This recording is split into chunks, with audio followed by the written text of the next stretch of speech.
আল্লাহর রাসূল বললেন, হে আমার উম্মতেরা, তোমার জীবনের 5টা বিষয়কে তোমরা আর 5টা বিষয়ের উপর প্রাধান্য দাও, সম্পদ, দামি সম্পদ হিসাবে গ্রহণ করো।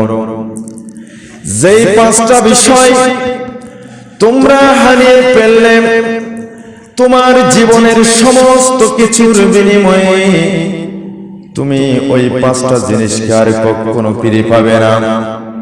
তাই যেই 5টা বিষয় আমি তোমাদেরকে শিখিয়ে দেব, ওই 5টা বিষয়কে তুমি তোমার জীবনের চেয়েও এবং তুমি তোমার জীবনের সমস্ত সম্পদের চেয়েও ওই 5টা জিনিসকে মূল্যবান হিসেবে গ্রহণ করে নেবে।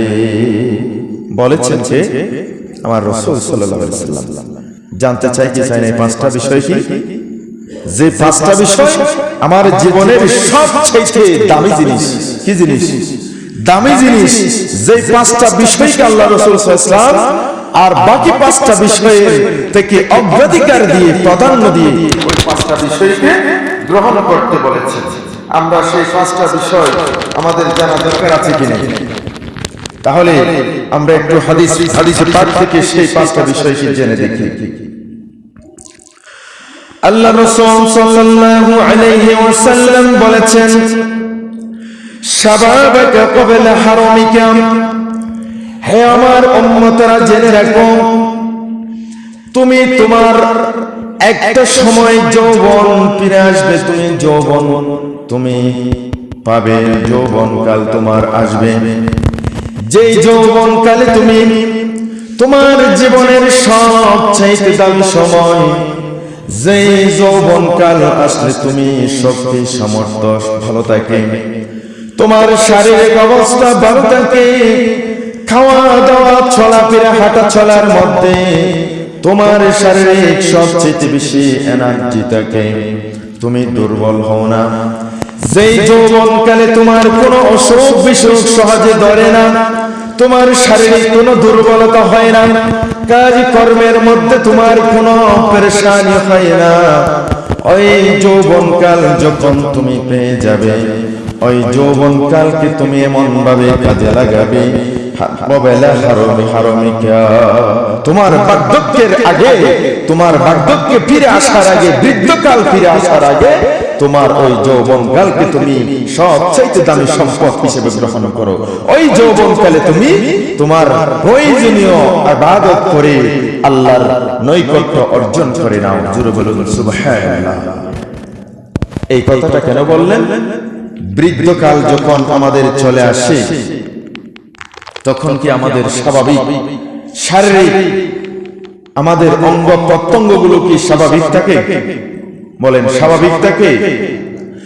যখন আমার বয়স হয়ে যায় 50-60 বছর যখন হয়ে যায়, আমার শারীরিক বিভিন্ন অসুবিধা সৃষ্টি হয়ে যায়, শারীরিক বিভিন্ন রোগ সৃষ্টি হয়ে যায়, হাঁটতে হাঁটু ব্যথা হয়ে যায়, মাথা ব্যথা হয়ে যায়, আমার বিভিন্ন ধরনের শারীরিক রোগ সৃষ্টি হয়ে যায়, ডায়াবেটিস থেকে শুরু করে আমার প্রেসার থেকে শুরু করে বিভিন্ন রোগে আক্রান্ত হয়ে আমি স্বাভাবিক জীবন করতে পারি না, খাওয়া দাওয়ার মধ্যে বাধা পড়ে যায়, বিভিন্ন ধরনের হাঁটা চলা করতে পারি না, নামাজ পড়ার ইচ্ছা হলে ভালো করে সিজদা দেওয়ার ইচ্ছা হলেও সিজদা দিতে পারি না, হাঁটু ব্যথা, কোমরে ব্যথা।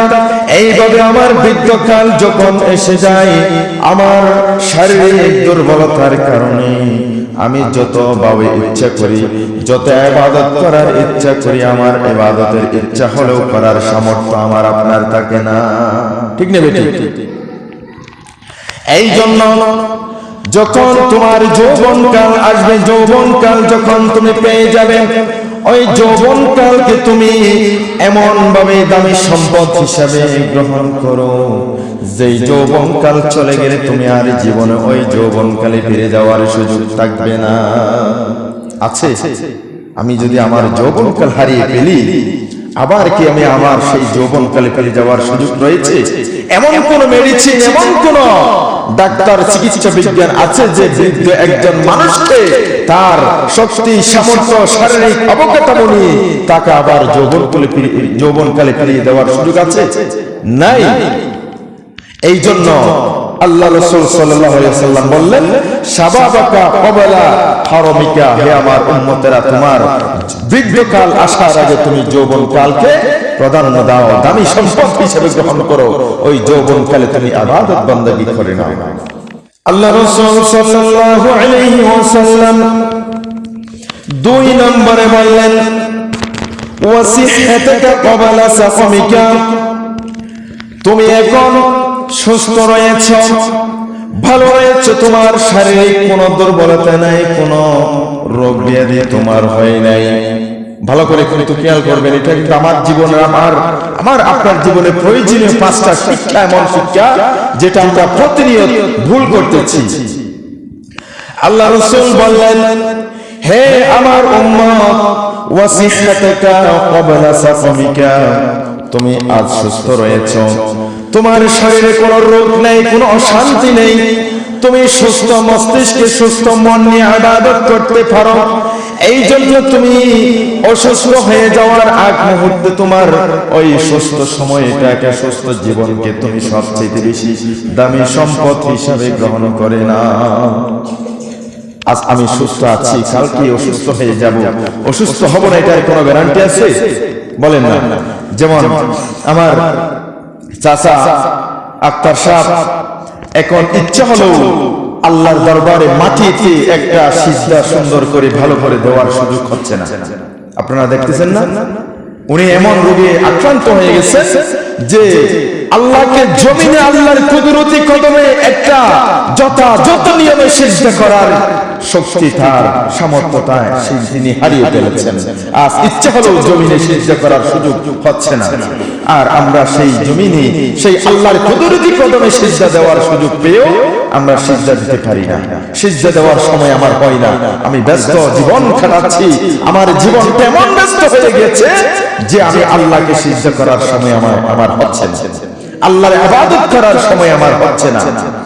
এই জন্য আল্লাহ রাসূল বললেন, উম্মতেরা শোনো, শাবাবাকা ক্বাবলা হারামিকা ওয়াসিহহাতাকা ক্বাবলা সাকামিকা, তোমার অসুস্থ জীবন যখন ফিরে আসবে, অসুস্থ হয়ে যখন পড়বে, ডায়াবেটিস হয়ে যাবে, প্রেসার হয়ে যাবে, মাথা ব্যথা হয়ে যাবে, হাঁটু ব্যথা হয়ে যাবে, কোমর ব্যথা হয়ে যাবে, তখন তুমি ইচ্ছা করলেও আমি আমার আল্লাহকে সিজদা করার সময় পাবে না, ইচ্ছা হলেও রাতের নামাজ পড়ার সুযোগ পাবে না, ইচ্ছা হলেও তুমি তাহাজ্জুদ পড়ার, ইচ্ছা হলেও তুমি তাহাজ্জুদ পড়ার সুযোগ পাবে না, ইচ্ছা হলেও তুমি কোরআন তেলাওয়াত করার ইচ্ছা করলেও তুমি কোরআন তেলাওয়াতের সুযোগ পাবে না, তোমার শরীর তোমার গোলাবে না, তুমি ক্লান্ত হয়ে যাবে, তুমি অসুস্থ হয়ে যাবে, দুর্বল হয়ে যাবে। এই জন্য আল্লাহ রাসূল বললেন, ওয়াসিহহাতাকা ক্বাবলা সাকামিকা, তুমি যখন দুর্বল, তুমি যখন সুস্থ আছো, এখন সুস্থ জীবনকে তুমি সুন্দর জীবন হিসাবে, দামি সম্পদ হিসাবে গ্রহণ করে ওই সুস্থ জীবনকে তুমি ইবাদতে কাটাও, আর অসুস্থ জীবনের জন্য বেশি পরিমাণ উপকরণ সংগ্রহ করে না। সুবহানাল্লাহ। কারণ আল্লাহ রাসূল সাল্লাল্লাহু আলাইহি ওয়াসাল্লাম বলেছেন, যে ব্যক্তি সুস্থ অবস্থায় বেশি বেশি ইবাদত করবে, সে যদি অসুস্থ হয়ে যায়, সে যদি কোনো ইবাদত নাও করে, আল্লাহ বলবেন, ফেরেশতাদেরকে নির্দেশ দিবেন, হে আমার ফেরেশতা, আমার বান্দার সেই নেকি লেখার কলম তুমি চালাইতে থাকো।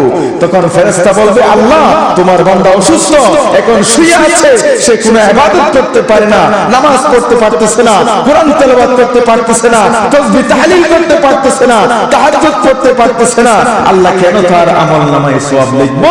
তখন আল্লাহ বলবে, হে ফেরেশতা, দেখোস নাই, আমার বান্দা যখন সুস্থ ছিল তখন আমার ইবাদতে লেগে থাকতো, আমার ইবাদতে লেগে থাকতো, নামাজ পড়তো, তাহাজ্জুদ পড়তো, সে তাসবিহ তাহলিল পড়তো, দরুদ পড়তো, তাহলে এখন অসুস্থ করেছি বিদায় আমার বান্দা এখন শারীরিক অসুস্থতার কারণে পারতেছে না, সে সুস্থ অবস্থায় যে আমলগুলো করতো, সুন্দর সুন্দর আমলগুলো করতো, এখন সেই আমলগুলো নেকি তুমি আমার বান্দার আমলনামায় লিখতে থাকো। জোরে বলুন সুবহানাল্লাহ। তাহলে এই জন্য আল্লাহ রাসূল বললেন, হে আমার উম্মতেরা, তোমরা যখন সুস্থ থাকো ওই সুস্থ অবস্থায় ভালো ভালো আমল করো। যখন তুমি অসুস্থ হয়ে পড়বে, এই পুরো অটোমেটিক তোমার আমল নামায় সওয়াব জারি থাকবে। জোরে বলুন সুবহানাল্লাহ।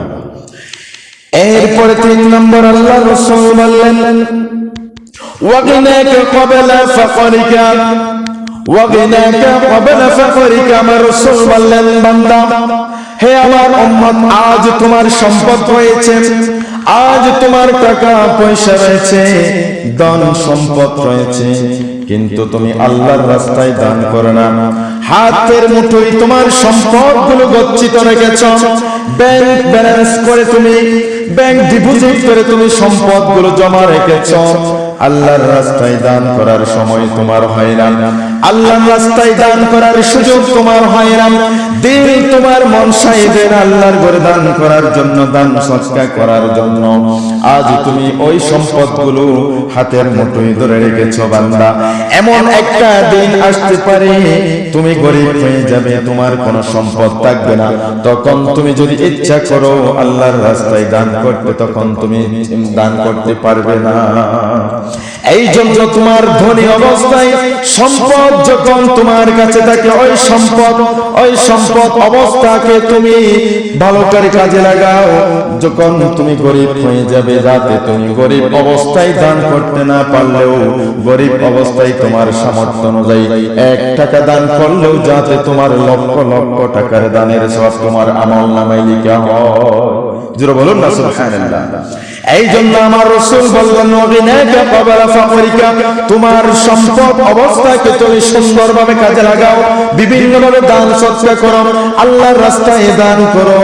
তোমার গরীব হালত আসার আগে তুমি ওই ধনী অবস্থাকে তুমি সুন্দরভাবে কাজে লাগাও, দামি সম্পদ হিসেবে গ্রহণ করে নাও। এরপরে বললেন, ওয়া ফারাগাকা ক্বাবলা শুগুলিকা। 4 নম্বর আল্লাহ রাসূল বললেন, ওয়া ফারাগাকা ক্বাবলা শুগুলিকা। হে আমার উম্মতরা শোনো, আজ তুমি ব্যস্ত রয়েছে, তোমার সময় রয়েছে, তুমি তেমন ব্যস্ত নয়, এমন কোন ব্যবসা বাণিজ্য নাই, এমন কোন চাকরি বাকরি নেই, তুমি নামাজের সময় তুমি ফ্রি সময় থাকে, তোমার কোনো ব্যস্ততা থাকে না। তাহাজ্জুদের সময় তোমার সময় থাকে, রাত তুমি সারা রাত 6 থেকে 7 ঘন্টা তুমি ঘুমাও, 8 ঘন্টা তুমি ঘুমাও। ইচ্ছা হলে তুমি শেষ রাতে উঠে আমি আল্লাহর ইবাদত করতে পারো। তোমার সময় রয়েছে, আসরের সময় রয়েছে, ফজরের নামাজের সময় রয়েছে, জোহরের নামাজ পড়ার সময় রয়েছে, মাগরিবের নামাজ পড়ার সময় রয়েছে। ব্যস্ত সময় আসার আগে তুমি তোমার সেই অবসর সময়কে কাজে লাগাও। শিক্ষাটা কার? আল্লাহর রাসূল। আমরা কিন্তু বসে বসে চায়ের দোকানে আড্ডা দিই, বসে বসে চায়ের দোকানে আড্ডা দিই, মানুষের সাথে কথা বলে সময় নষ্ট করি, বসে বসে বন্ধুর সাথে আড্ডা দিই, মোবাইল নিয়ে ঘন্টার পর ঘন্টা আমার অবসর সময়কে আমি নষ্ট করি। ঘরের মধ্যে ছেলে সন্তানের সাথে আমি আমার অবসর সময়, অসংখ্য সময় আমি নষ্ট করে দিই। কিন্তু যখন আজান হয়, আমরা নামাজ পড়তে আসার সময় আমাদের হয় না। ঠিক না বেটি? বলেন। যদি আমার আপনার এই 95% মুসলমানের দেশে আজান দিলে এই মসজিদ ভরপুর থাকার কথা, ঠিক না বেটি?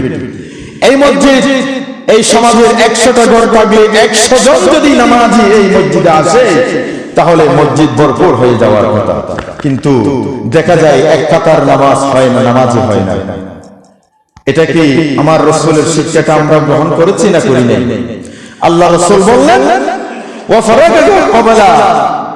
ফারাগাকা ক্বাবলা শুগুলিকা, তোমার অবসর সময়কে সবচাইতে তোমার দামি সম্পদ হিসেবে কাজে লাগাও, তোমার ব্যস্ত সময় আসার আগে।